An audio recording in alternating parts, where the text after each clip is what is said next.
A cool guide that shows every recorded battle in history. It's funny to say that historically, white people suck at getting along with each other. But I'm sorry, how dare you say that this is all the battles of history when there's not even a single blip on Australia? Do you not remember those we lost during the Great Emu War? Hey you, are you paying hundreds of dollars for psychology?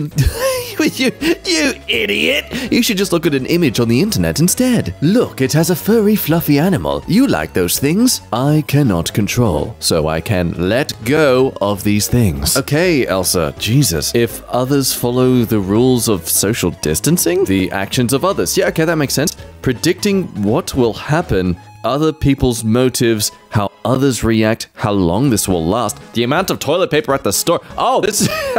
Okay, maybe this image is a bit past tense in terms of its use. But hey, the idea's there. It's still got a good message. What I can control, so I will focus on these things. My positive attitude, turning off the news, finding fun things to do at home, how I follow CDC recommendations, limiting my social media, my own social distancing, and my kindness and grace. Oh, look, there's another suggestion there.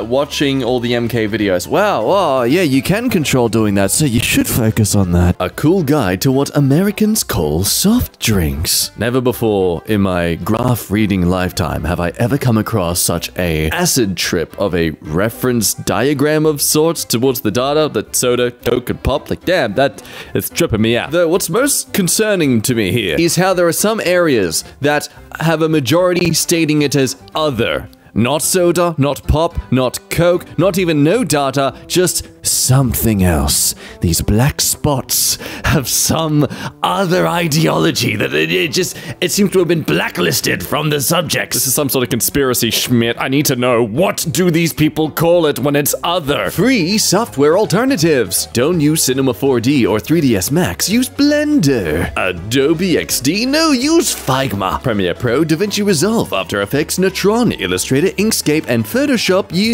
Oh, it's the mask your mum wears, that's right. Now let me tell you, as someone who's been as frugal as possible regarding editing programs over the years, I use Adobe. I'm sorry, I shilled out to them. They're so much easier to use. I'm sorry, people who are actually smarter with their money. It's just, I don't like how GIMP looks, even when your mum wears it. A map of the highest posted speed limits in US states or counties. My brain forgot for a moment that you use miles over there, not kilometers. So I'm reading 65 and thinking, wow, the fastest you're allowed to go is like going through a suburb? But holy hell, just comparing Australia with you, America. Let's just compare the sizes of Australia and America. Note how vast land and the fact our entire country is the population of one of your states. You'd think, since we're so spread out, that we should have really fast speed limits. No, that would be too convenient for when we travel across the country. Because the max speed limit in Australia is less than 70 miles. Which means I can technically say that if you wish to travel as fast as possible around Australia, you must consistently 69.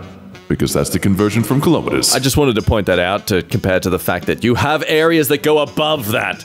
Damn! I am scared for that little blue spot in Texas. A cool guide on how to draw water crown splash. What the hell is that? Oh, it's the thing you poop to. No, I don't actually like this. See, this just proves that I am capable of doing this as well. This talented display of artwork if I just apply myself. Who do you think you are? Proving to us that 90% of talent is just consistent work? A cool guide of major sports surfaces. Wow, I'll be honest, I was afraid I wouldn't know half of these, but I feel like I do. From biggest to smallest, I'm assuming we got the soccer, and then football, of American football, and then baseball, hockey, basketball. Oh man, I was so scared. A cool guide showing the US states with the most neighboring states. Hawaii and Alaska alone are losers because no one likes them or wants to hang out with them because they're stinky and smelly. I find it weird that Missouri and Tennessee are in the red though. Like, are they overpopulated or something? It's like it's implying that having too many neighbors is a bad thing.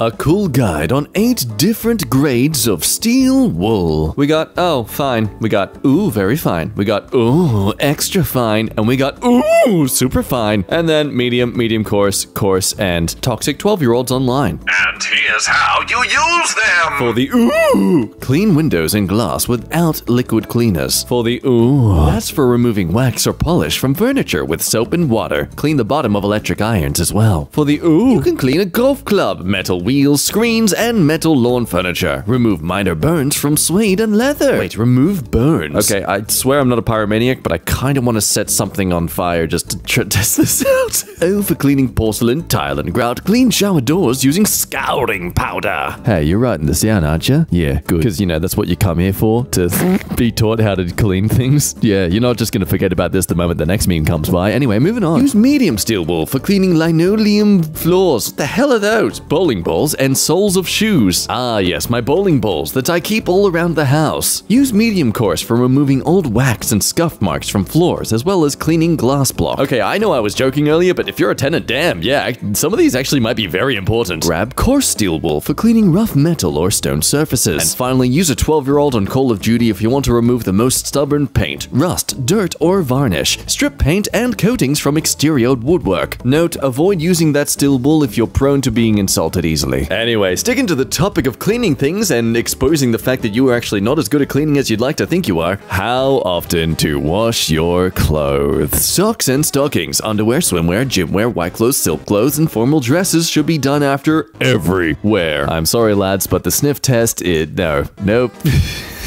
We've got to accept it. After 1 to 2 wears, you should do polo shirts and blouses, tops, and leggings. After 3 to 4 wears, dresses, bras, sweaters, shorts, PJs, skirts, and pants. 5 to 6 wears should be your denim jeans or your sweatshirts. Side note, has anyone else been told the idea that, oh, you can just clean denim jeans by putting them in the freezer? Because I'd get told this by people at clothing stores all the time. It's not true. It doesn't work. It just makes people who visit your house think you eat clothes. Now, in regards to things that you clean as frequently as you seem to clean your bed sheets, you should clean your jackets and coats and hats, scarves, and gloves. Now, if this is a bit too complicated to follow, don't worry, there's a very simplified version.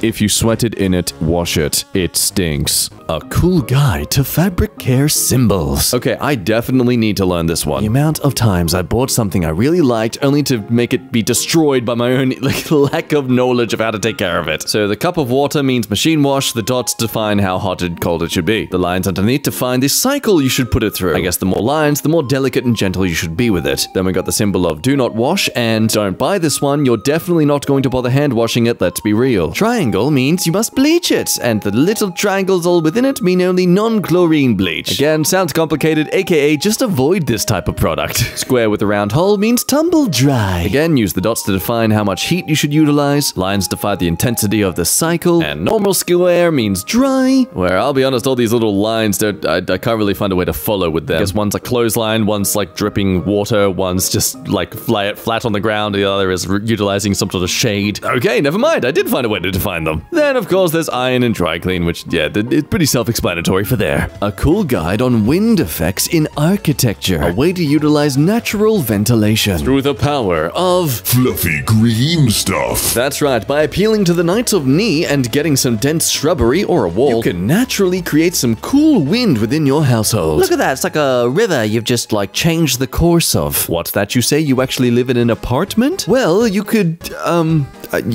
cry. Here's another educational way to utilize wind catchers instead of using an aircon. Something hopefully a lot of newer houses utilize in the future, but let's be real with how hot things will get. I doubt this natural airflow is going to make much of a difference. You got other examples like this airflow patterns according to the openings, and like, yeah, cool, it's great to see how it works, but I don't know a household that's going to utilize having tiny holes at the bottom of their house and rooms. I mean, kind of cute if you have a cat door or something like that, but that's just inviting pests. Problems to watch for in children ages 6 to 8. Okay, kids, tag yourself. Excessive spacing, crowding, open bite, overbite, which is a deep bite, cross bite, which is front teeth, cross bite, which is back teeth, underbite, overjet, that actually sounds pretty cool, and borderline horror, abnormal eruption. Why call it eruption? That sounds so violent. How temperature, butter, and sugar affect your brownies. Some great advice for people out there who really like making their brownies, especially the ones that really chill you out. Personally, I gotta say, that glass pan one sounds best. Crispy edges?